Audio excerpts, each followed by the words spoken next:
अस्सलामुअलैकुम, जियो न्यूज़ में हूं आयशा खालिद और मैं हूं वजीह सानी। सबसे पहले अहम प्रेस कॉन्फ्रेंस का जिक्र करेंगे। बुजुर्ग सियासतदान जावेद हाशमी ने कहा है कि नवाज शरीफ का एहतसाब होना चाहिए, मगर जेर समाअत केस एहतसाब नहीं है। ये किसी को नाअहल करने और ओहदे से हटाने का तरीका तो हो सकता है, मगर एहतसाब नहीं। जावेद हाशमी ने कहा कि JIT क्या है?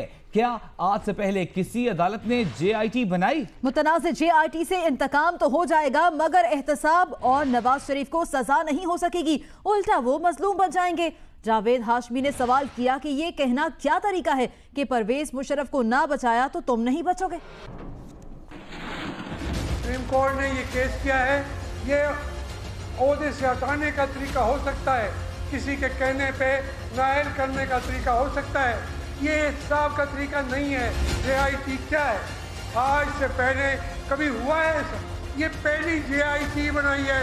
अगर JIT बनाई है फिर उसके अंदर तवाज़ुन तो सही रखें, तवाज़ुन भी सही नहीं है। JIT का रवैया एक तरफा लगता है।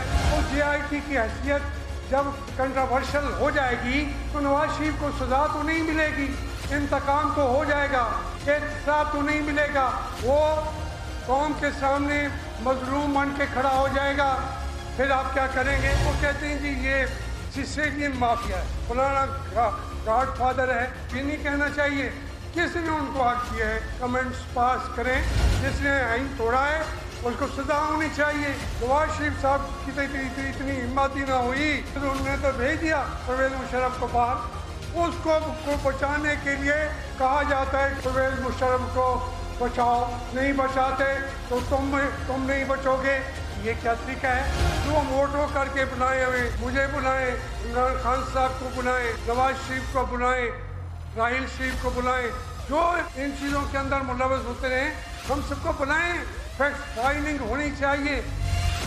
सीनियर सियासतदान जावेद हाशमी ने फिर महाज गर्म कर दिया। एक बार फिर तहरीक इंसाफ के चेयरमैन पर इल्जामात लगा दिए। जावेद हाशमी ने कहा कि इमरान खान ने पार्टी टिकट 15 से 20 करोड़ रुपए में पटवारियों को बेचे।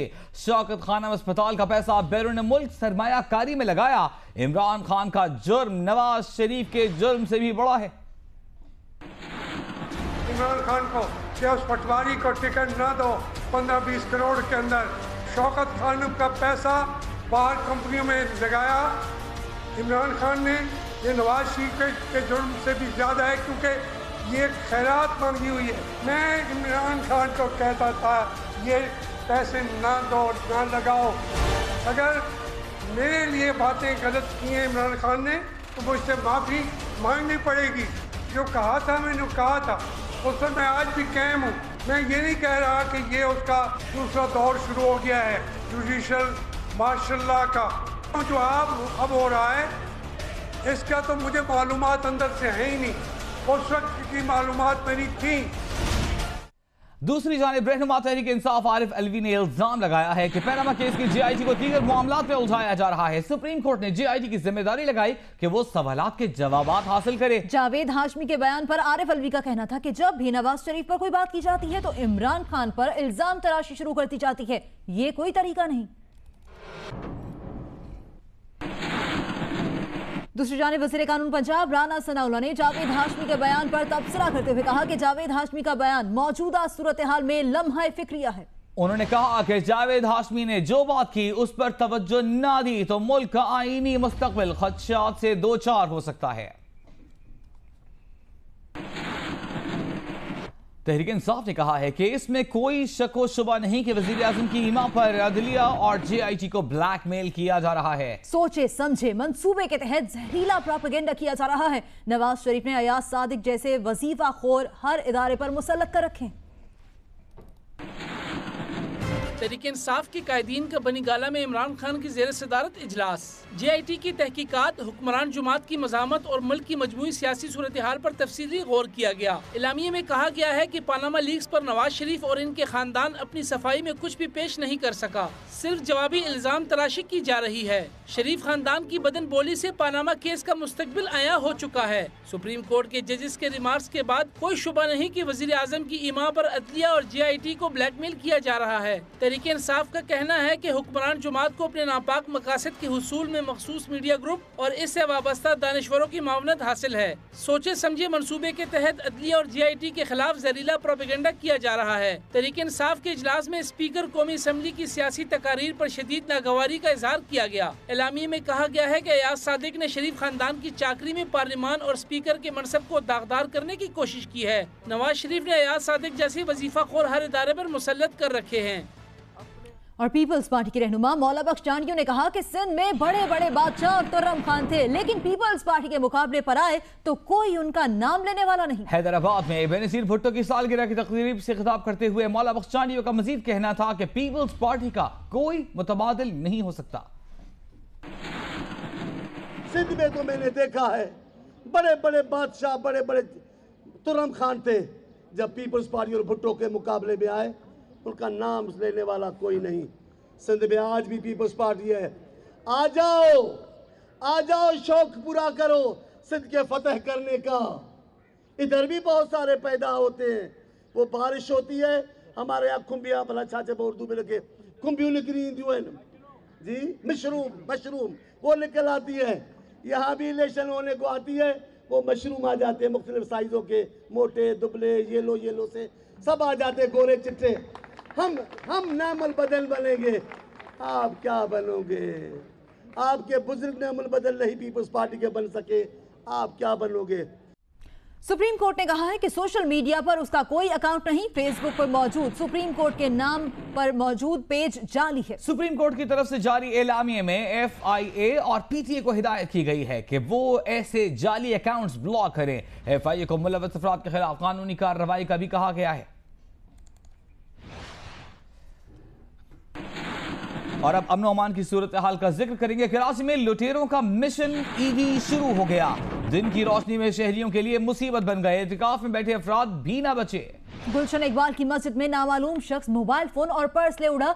मलीर में सुपर स्टोर से लाखों रुपए लूट लिए गए। मॉडल कॉलोनी और गुलिस्तानी चौहर में एक ही गिरोह ने 1 घंटे में 2 वारदातें कर डाली। जियो न्यूज ने वारदातों की CCTV वीडियो हासिल कर ली है। रमजानुल मुबारक के आखिरी अशरे में स्ट्रीट क्राइम बेकाबू हो गए। स्नैप चेकिंग और पुलिस के नाके भी लूटमार करने वालों को ना रोक सके। देखें इन मुल्जिमान को। मलीर मॉडल कॉलोनी में पहले की सुपर स्टोर में वारदात और किया 1 लाख से जायद रकम का सफाया। असलह समेत 2 मुल्जिमान सुपर स्टोर में दाखिल हुए, जबकि एक साथी बाहर इंतजार करता रहा। यहाँ से मुल्जिमान 1 घंटे के बाद पहुंचे गुलिस्तान जौहर पहलवान गोट और बेकरी में की डकैती की वारदात। स्कूल बैग पहना हुआ मुल्जिम काउंटर पर चढ़कर बैठ गया और रकम जमा करके साथी के बैग में डालता रहा। मुल्जिमान ने 5 मिनट की कार्रवाई में 3 लाख से जायद की रकम जमा की और बआसानी फरार हो गए।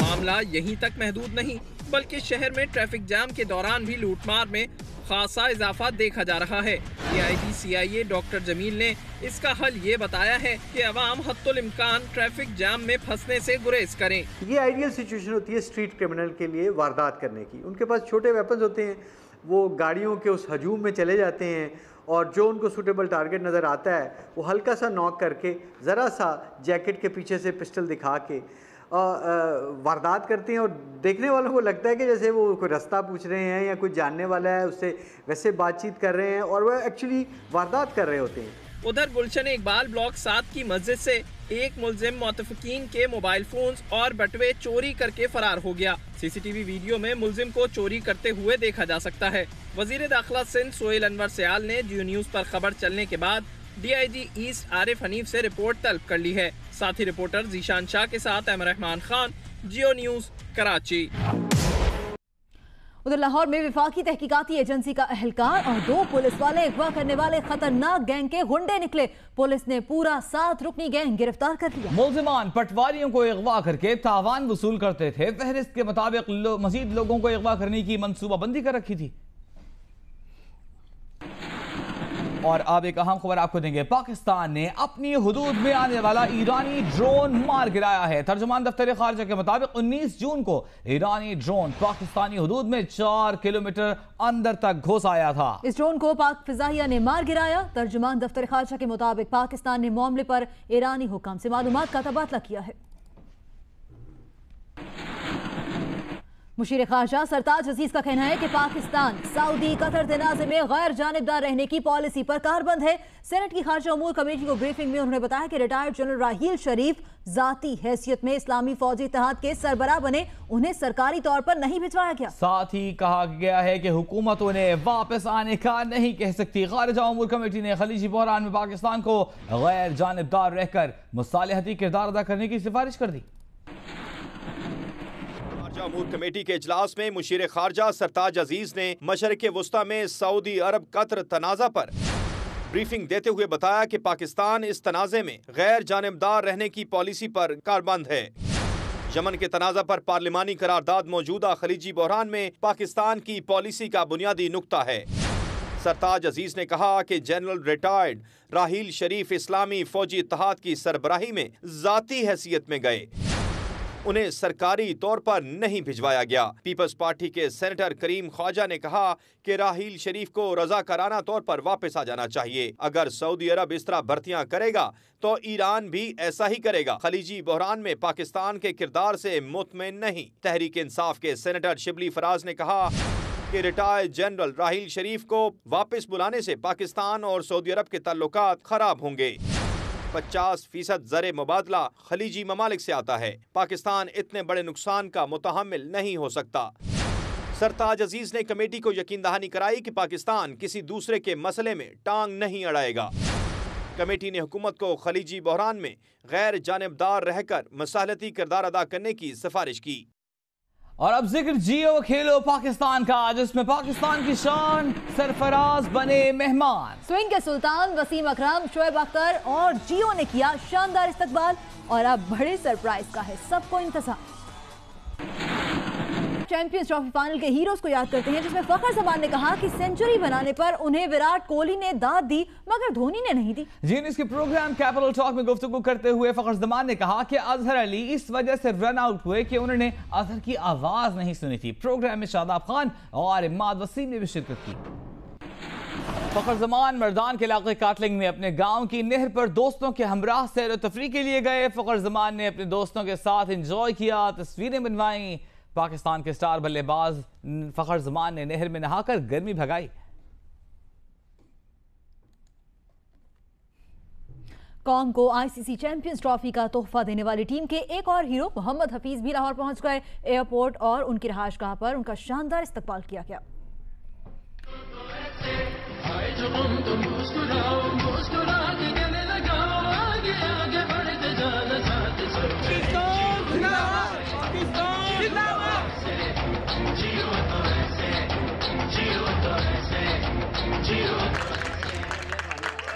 ओवल के फातेह स्क्वाड में शामिल मुमताज़ ऑलराउंडर मोहम्मद हफीज की भी वापसी।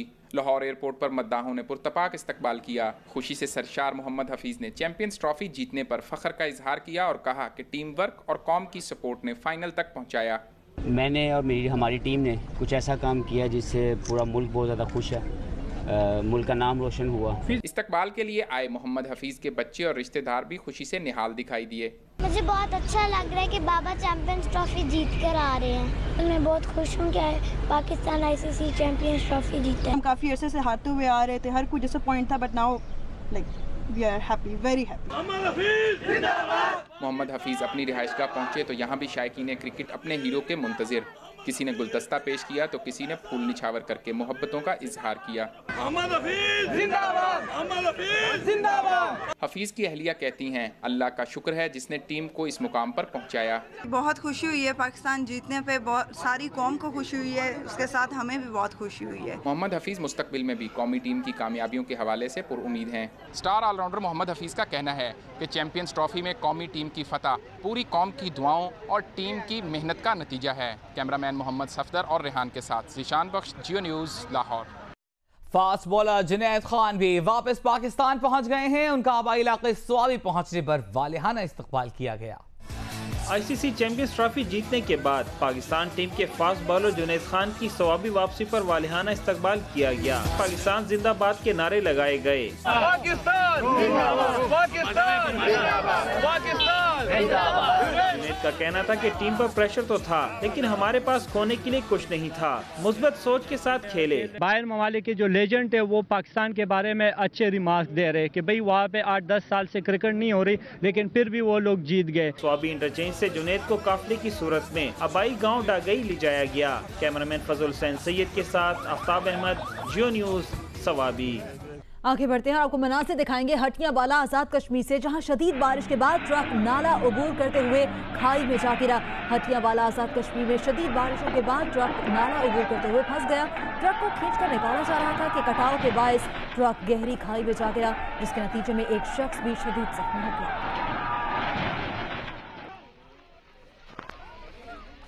वज़ीर-ए-आज़म नवाज शरीफ उम्रे की अदाई के बाद मक्का मुकर्रमा से मदीना मुनव्वरा पहुंच गए हैं। वज़ीर-ए-आज़म के साथ उनके अहले खाना और वज़ीर ख़ज़ाना इसहाक़ डार भी हैं। वज़ीर-ए-आज़म नवाज शरीफ 27वीं रमज़ान अल मुबारक मस्जिद नबवी में गुजारने के बाद वतन वापस रवाना होंगे।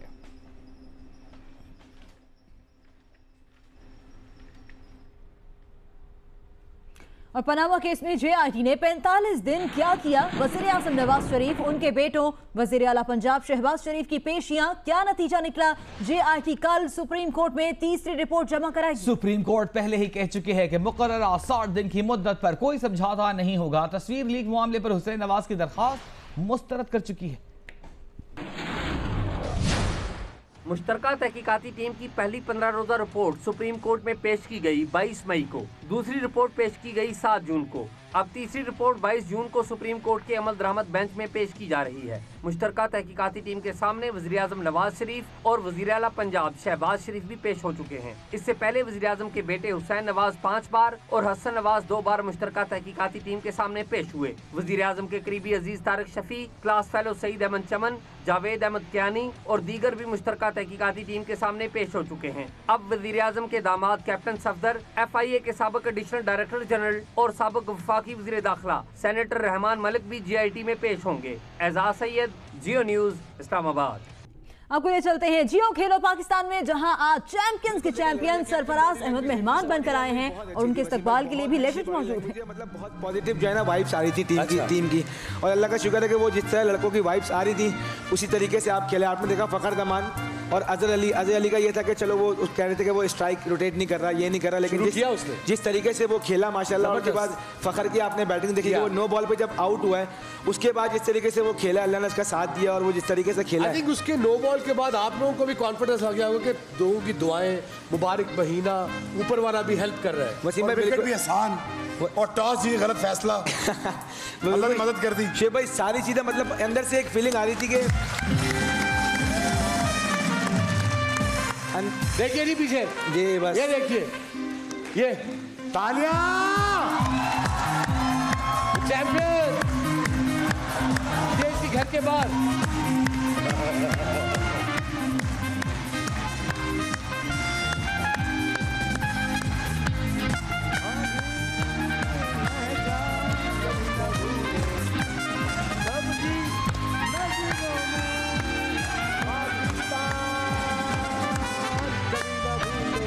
चलिए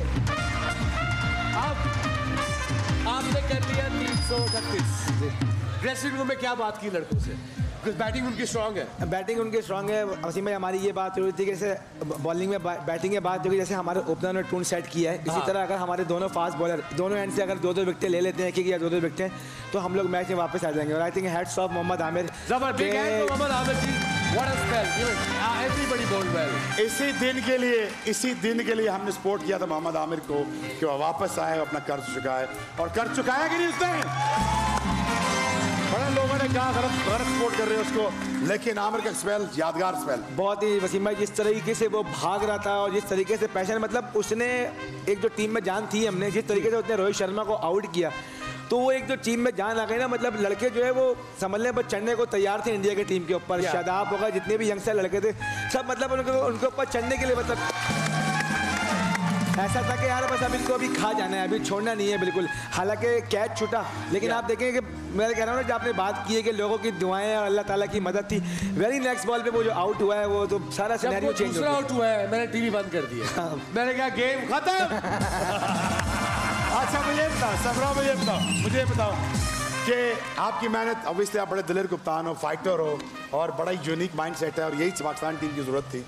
और मुझे ये बताओ यार कि फाइनल पहुंचे, अब हमारे जो बैठे हुए हैं यूके के दोस्त, हमारे यूके के सपोर्टर ग्रीन शर्ट पहन के, उनके कितना फायदा हुआ आपको? आई थिंक उनका बहुत ज़्यादा फायदा हुआ। वसीम भाई, जब हम लोग कार्डिफ में इंग्लैंड के अगेंस्ट मैच खेले, इंग्लैंड से ज़्यादा पाकिस्तान के सपोर्टर थे वहाँ पे, जिन्होंने हमें बहुत ज़्यादा सपोर्ट किया।